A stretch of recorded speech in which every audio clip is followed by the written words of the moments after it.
एक तो ये हुसैन भाई के कोशिश करके बुक्स का भी मुताला करें, बुक्स का मुताला उससे आपकी अकल भी बहुत खुलती है। लेकिन जो नौजवान जो ऐसा है कि जिसको पता ही नहीं कि किताब कहते किसे हैं और सर के ऊपर से उनके गुजर जाती हैं, उन जैसे नौजवानों के लिए हमने ये अलबलाग का जो प्लेटफॉर्म है इसको लॉन्च करने का, इस दावत को लॉन्च करने का मकसद ये था कि यार अगर वो यूट्यूब नहीं बुक्स नहीं पढ़ पा रहे तो यूट्यूब पे आके ये जो इस्लाम की बेसिक्स हैं इनको तो एटलीस्ट पता होना चाहिए। मेरे कहने का मकसद बेसिकली यही था कि आजकल का नौजवान, मैं उसी को हाईलाइट कर रहा था कि बहुत बोरिंग हो चुका है। बिल्कुल मैंने ये बात जिक्र की थी कि बहुत बोरिंग हो चुका है, इसलिए जिक्र किया था।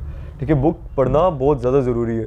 बुक पढ़ने से आप एक अलग दुनिया में जाते हैं, सच कहूँ, और उससे ऑथर के साथ बड़ा जुड़ जाते हैं आप।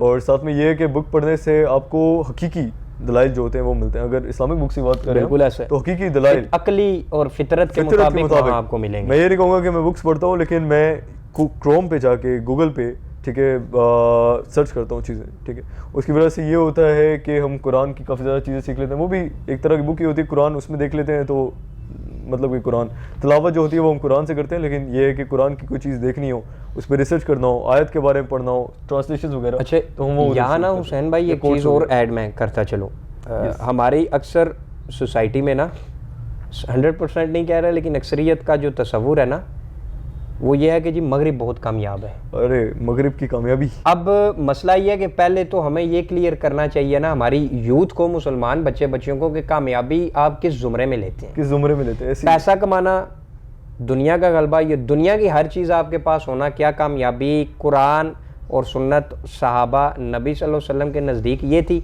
अगर ये थी तो फिर सर कितने ऐसे गुमनाम सहाबी हैं जो फाकों पे गए।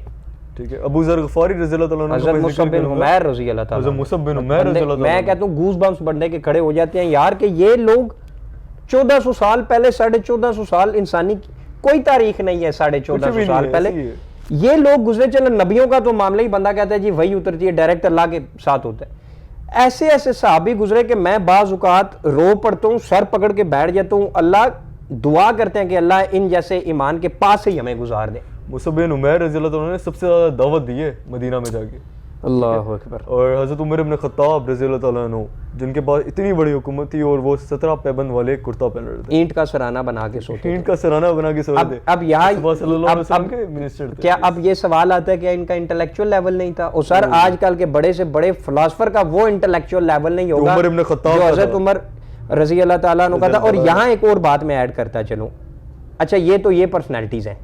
अच्छा, जिन पे अल्लाह ने गिरफ्त की है, फिरौन, शद्दाद, कारून, ये तो दुनिया की हर चीज़ इनके पास थी, बेशक नाकाम गए।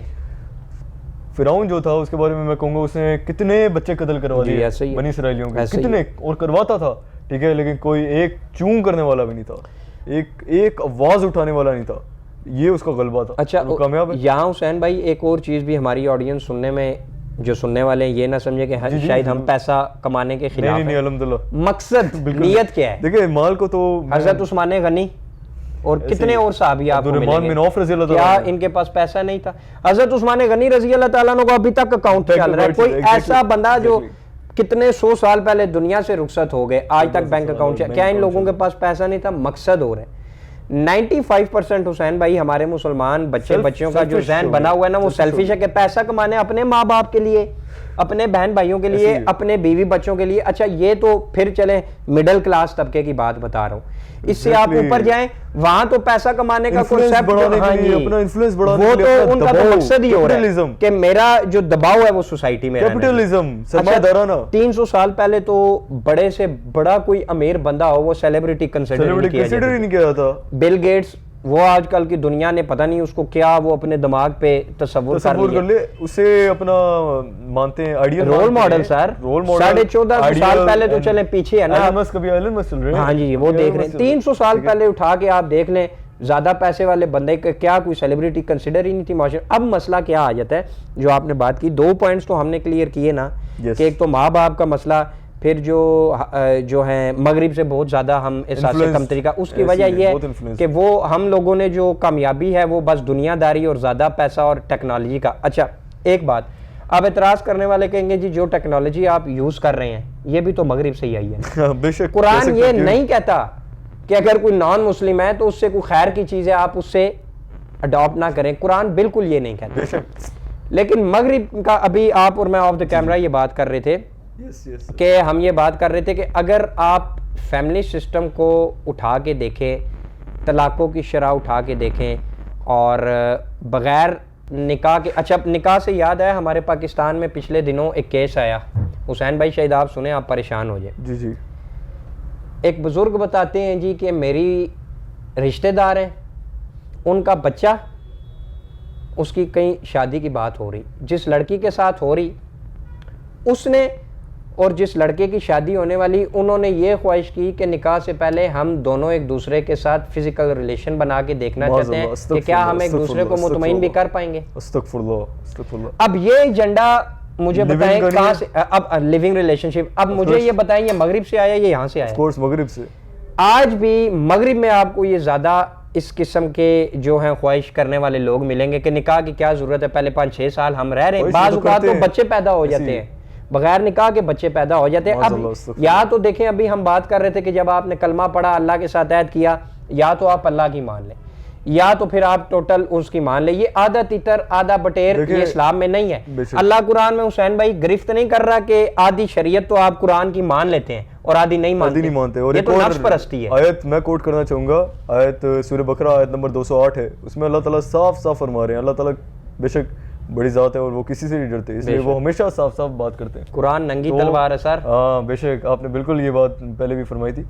तो सूरह बकरा आयत नंबर 208 में अल्लाह ताला फरमा रहे हैं, ए ईमान वालो, इस्लाम के अंदर पूरे के पूरे दाखिल हो जाओ। बेशक, ठीक है। उसमें अल्लाह ताला ने कोई गुंजाइश नहीं रखी कि तुम अपनी मर्जी से दाखिल हो जाओ, तुम इतना फ़ीसद हो जाओ, तुम उतना फ़ीसद हो जाओ, नहीं, पूरे के पूरे दाखिल हो जाओ। तब पूरे के पूरे दाखिल होने के लिए क्या करना पड़ेगा? पढ़ना पड़ेगा उसको। ठीक है।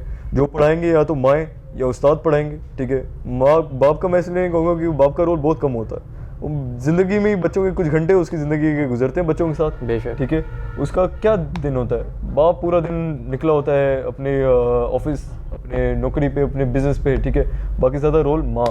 इवन के ईरान में जब इंकलाब आ रहा था, अभी लोग एतराज़ करते हैं कि इस्लाम ने औरतों को वो अहमियत नहीं दी, माँ के पाँव के नीचे जन्नत। मैं एक छोटी सी बात ऐड कर दी यहाँ, उसकी मैं इंशाल्लाह आगे जाके बात करें कि क्या फजीलत है औरत की। तो ईरान में जो इंकलाब आ रहा था, तो उनके जो इमाम थे, उनको एक ताना दिया गया कि भाई आपका इंकलाब का है, नज़र नहीं आ रहा ना। तो उन्होंने इसका बड़ा खूबसूरत जवाब दिया। वो कहते हैं कि मेरा इंकलाब माओ की गोद में। हाँ। सोचें इस बात को, मेरा इंकलाब माओ की गोद में। समझने वाला कितनी गहरी बात है। ठीक है। कि उन्होंने बता दिया कि ये जो माएँ हैं ये इंकलाब लेके आएंगी। ठीक है, इंशाल्लाह। और ऐसा हुआ इंकलाब आया कि नहीं आया ईरान में? क्या मजबूत इंकलाब है? हुसैन भाई एक और चीज़ है कि देखें, ये जो हम सारी जो हमने डिस्कशन की, अब इसी में से आज से 2-3 दिन पहले एक मुसलमान बच्ची का मैसेज आया मुझे। अच्छा। उसने एतराज़ ये किया, पाकिस्तान में तो नहीं रहती, बाहर रहती है। अब ये उस बच्ची तक अगर मेरी ये वीडियो पहुँचे, उसको भी इसका जवाब दूँ। मैंने उसे कहा था कि मैं एक वीडियो बनाऊँगा, इसी किस्म के सवाल अक्सर हमें आते रहते हैं। तो मैंने कहा था मैं आपको ये वीडियो सेंड करूँगा। मुसलमान बच्चे बच्चियाँ नबी सल्लल्लाहु अलैहि वसल्लम पे ये एतराज़ कर रहे हैं कि जिनसी ख्वाहिश थी जिस वजह से उन्होंने शादियाँ ज़्यादा की। ये आपने मुझे बताया था। और अब वो कहते हैं हमें लॉजिकल आंसर दें। देखिए, पहले मैं एक चीज़ क्लियर करूँ, आंसर मैं दूंगा, लॉजिकल दूंगा, और कुछ मैंने साइंस इस हवाले से क्या कहती है, मुख्तलिफ सेक्सोलॉजिस्ट हैं उनसे भी बात की जो इस चीज़ को समझते हैं, वो भी दूंगा। लेकिन पहले मैं एक चीज़ क्लियर कर चुका हूँ। जब आप इस्लाम में दाखिल होते हैं तो फिर आपका मकसद, इस्लाम में जब आप दाखिल होते हैं तो फिर सर आपका ईमान ही गायब पे लाना है, गायब पे लाना है। खम का मायने होता है झुकना। जी, झुकना। फिर आपने एतराज़ात नहीं करने, हर बात पे नहीं करने। अगर देखें, एक फ़रोई मसाइल है जिसको आप कहते हैं फ़िक्र का, कोई बंदा किसी तरह नमाज पढ़ता है, कोई उन पे आप कायम रहे, उन पे अगर इख्तिलाफ नहीं होंगे तो दीन आगे नहीं बढ़ेगा, आगे जनरेशन बेसिक्स मॉडर्न नहीं होंगे। कुरान ने एक बाउंड्री दी है, उस बाउंड्री से आपने आगे नहीं बढ़ना। एक तो ये मैसेज है कि हर चीज़ पे नबी सल्लल्लाहु अलैहि वसल्लम की एतराज़ करना, बीइंग अ मुस्लिम, मेरी ज़ाती राय है, मैं मुसल्लत नहीं करता, लेकिन कुरान, सहाबा, हदीस से ये मिलता है कि नबी सल्लल्लाहु अलैहि वसल्लम की हर चीज़ पे हुज्जत, एतराज़ नहीं करना।